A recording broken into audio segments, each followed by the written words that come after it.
আমি হসপিটালে এসে আমার হাজবেন্ডের ডকুমেন্ট দিয়ে আমার ওর বেবি নষ্ট করছি। এরপরে আমি ওরে বলছি বুঝে দেখ তুই বিয়ে কর না, কিন্তু আমি সবাই সবকিছু বলে দিব। পরেও বলতে আমি বিয়ে করুম না, তোর কাছে কোনো প্রমাণ আছে? এতক্ষণ যার কথাগুলো শুনলেন সে একজন ইটালি প্রবাসী। সে হচ্ছে 3 বাচ্চার মা।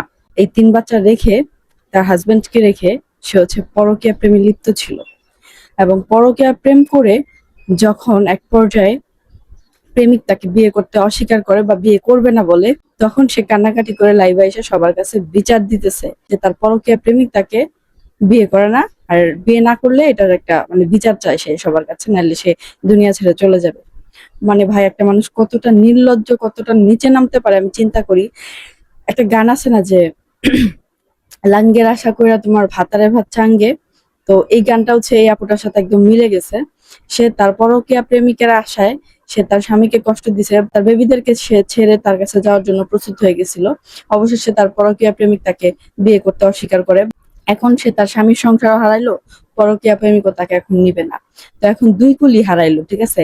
নিজের 3টা বেবি, একটা হচ্ছে 14 মাসের বেবি, একটা হচ্ছে 3 বছরে, একটা হচ্ছে 5 বছরে। এই 3টা বেবি রাইখা সে কিভাবে মানে চিন্তা করে যে আরেকটা পুরুষের কাছে চলে যাবে?